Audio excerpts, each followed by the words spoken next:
முக்கோடி தேவாதி தேவர்கள் என்று நமது சாஸ்திரங்கள் தெளிவாக நமக்கு காட்டியிருக்கின்றது.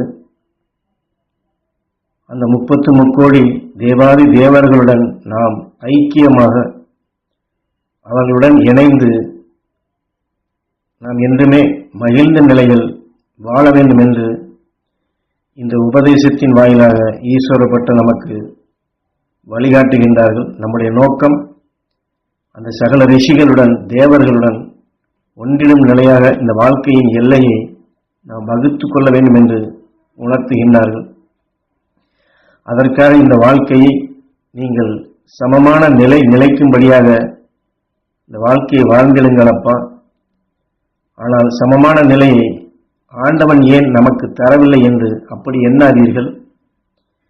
இந்த பூமியிலே மனிதனாக நாம் அவதரித்த கிடைத்த இந்த சந்தர்ப்பங்களை நாம் இதை பயன்படுத்தி இந்த சந்தர்ப்பங்களை வைத்தே நாம் சமமாக்கி அந்த சகல ரிஷிகளையும் தேவர்களையும் கண்டிடலாம் என்ற பேராசையுடன் பேராவலுடன் நீங்கள் செயல்படுங்களப்பா. காரணம், பிறவிகள் எத்தனை நாம் எடுக்கின்றோம்.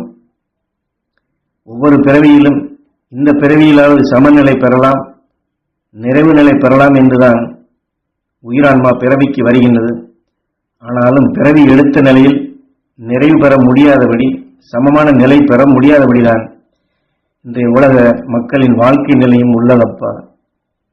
பிறவி எடுத்த நாளிலேயே 7 பிறவிக்கு இந்த ஆன்மாவை அலைய விட்டிடாமல் ஒரே பிறவியிலேயே தன் நிலை உணர்ந்து சமமான நிலை எய்தி அந்த முக்கோடி தேவர்களாக அந்த உலகிலே சென்ற ஞானிகளும் தெய்வங்களாக இன்றும் வாழ்ந்து கொண்டிருக்கிறார்களப்பா. ஆனால் நாம் எடுத்துள்ளோம் பல பிறவிகளை. இந்த பிறவியிலையும் கூட நிறைவு இல்லாமலே வாழ்கின்றோம் அப்பா. இதையெல்லாம் மாற்ற வேண்டும். ஆக சமமான நிலைக்க அந்த ஆண்டவனின் ஈசனின் அருள் கிட்ட நமக்குள் இருக்கும் ஈசனை ஆண்டவனை புருவ மத்தியில் இருக்கின்றான் என்பதை அறிந்து உணர்ந்து புரிந்து கொண்டால் நான் என்ற நிலையை நம்மை ஈசன்தான் இயக்குகின்றான், நம்ம அந்த ஈஸ்வரன் தான் வழி நடத்துகின்றான் என்ற உண்மையை உணர்ந்து இந்த வாழ்க்கையிலே சலிப்பையும் சங்கடத்தையும் நம்மை நாமே சமமான நிலைப்படுத்தி அந்த வாழ்ந்திடும் வாழ்க்கைதான். அப்படி வாழ்ந்திடும் வாழ்க்கையிலே தான் அந்த வாழ்க்கையினால்தான் நாம் முன்னேற முடியும். அந்த சகல ரிஷிகளுடன் நாம் ஒருவராக அவருடன் இணைந்து வாழப் போகின்றோம், அவருடன் இணையப் போகின்றோம் என்ற நிலையை எண்ணியே நாம் அதை அடைந்திட வேண்டுமப்பா. ஆக சகல தேவர்கள் யார் என்று கேள்விக்குறியாக உங்களுக்குள் எழும்பலாம். ஈசன் ஒருவன்தான் சகலத்திலும் இருக்கின்றான் என்றால் அப்பொழுது சகல தேவர்கள் என்று பிரித்து கூறும் நிலை என்றால் சகல ரூபங்கள் கொண்டு இன்று எத்தனையோ உருவங்களிலே ஆண்டவனை, தெய்வத்தை, கடவுளை எண்ணி ஏங்குபவர்களுக்கு ஆண்டவனாக வந்து அந்த நிலையில் அருள் புரியும் ஞான நிலை பெற்ற சித்தர்களும் ரிஷிகளும் தானப்பா அந்த சகல தேவர்கள். ஆக இதையெல்லாம் நாம் தெளிவாக தெரிந்து கொள்ள வேண்டும். காரணம், நாம் நினைக்கின்றோம் நாம் மட்டும்தான் இந்த உலகிலே வாழ்கிறோம் என்று.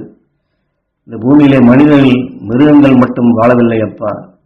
நம்மை சுற்றி எண்ணில் அடங்காத பல கோடி ஆன்மாக்கள் உடல் இல்லாமல் ஆன்மாவுடன் இவ்வுலகில் நடக்கும் நிலைகளை எல்லாம் தெரிந்து கொண்டு அதன் நிலைகளுக்கு ஏற்ப உடல்களையும் அடுத்து தான் எங்கே எந்த குடும்பத்திலே பிறந்திடலாம் என்ற நிலைக்காகவும், அதே சமயத்தில் அப்படி அல்லாதபடி எந்த உடலிலே நான் உள்ளே புகுந்தால் அந்த உடலின் மூலமாக தான் விட்டு சென்ற நிராசையாக சென்ற எண்ணத்தை, அது நன்மையையோ துவேஷத்தையோ பழிதீர்க்கும் உணர்வுடையோ அந்த உடலில் சென்றால் பூர்த்தி செய்து கொள்ளலாம் என்ற எண்ணம் கொண்டும் இப்படி தன் நிலையை நிறைவேற்றிக் கொள்ள இன்று ஆத்மாவுடன் வாழும் மனிதர்கள் நிலையுடனே உடலில்லாத ஆன்மாக்கள் பல கோடியாக தன் எண்ணத்தை செயல்படுத்திக் கொள்ள நமக்கு முன் சுற்றி கொண்டே உள்ளதப்பா.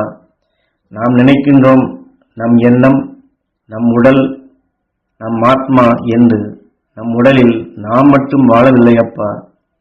நம் மனநிலை எந்தெந்த நிலை கொண்டு ஒவ்வொரு சந்தர்ப்பத்திலும் மாறுகின்றதோ அந்தந்த நிலை கொண்ட ஆவியான அணுக்கள் நம் உடலில் எந்த திசையிலும் ஏறிக்கொண்டு நம்மையே ஆட்டி படைத்து நம்மையே ஆண்டு வாழ்ந்து தன்னுடைய எண்ணத்தை நிறைவேற்றிக் கொள்ள நம் உடலை ஒரு கருவியாக கூண்டாக அது குடியிருக்கும் இடமாக அமைத்து கொண்டு நம்மை ஆளுகின்றனப்பா. ஆக நாம் எண்ணுவதைப் போல் நாம் மட்டும் வாழவில்லை. நம் நிலையை மாற்றிக்கொண்டால் நம் நிலையிலிருந்து வாழ்ந்திட பல நிலையில் பல வகைகளிலும் பல பல அணுக்கள் நம்மை சுற்றி கொண்டுதான் உள்ளன என்பதை உணர்ந்து கொண்டு நாம் வாழ வேண்டும் அப்பா.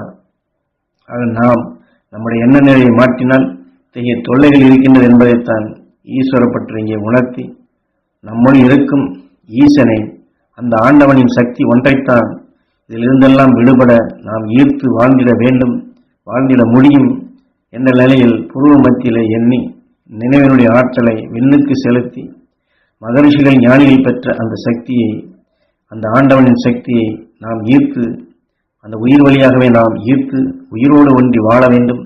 அந்த நிலைகளை நாம் பக்குவப்படுத்தி முறைப்படுத்தி கொண்டு இந்த உலகில் சூழ்ந்து கொண்டிருக்கும் பல ஆவி உலக அணுக்களுக்கு நாம் அடிமையாகாமல் இந்த வாழ்க்கையில் எத்தனையோ சந்தர்ப்பங்கள் இதையவே வந்தாலும் இந்த கடைசி நிலையாக நாம் இந்த உடலுடன் கிடைத்த சந்தர்ப்பத்தை அதிலே நம் உயிரணுவை நம் உயிரான்மாவை சமமான நிலை நிறைவேற்றி சமப்படுத்தி சமமான நிலைகள் கொண்டு அந்த 30 கோடி தேவாதி தேவர்கள் சகல ரிஷிகளுடன் சகல மகரிஷிகளுடன் ஐக்கியப்படுவது ஒன்றுதான் இந்த மனிதனுடைய வாழ்க்கை நிலை என்பதை உணர்ந்து கொள்ளுங்களப்பா. இந்த பாடத்தில் இந்த பாடநிலையில் உணர்த்திடும் உத்தம நிலையை அந்த சகல ரிஷிகளுடன் நீங்கள் ஒன்றிடும் நிலைதானப்பா என்று இதில் ஈஸ்வரப்பட்டு நமக்கு உணர்த்துகின்றார்கள்.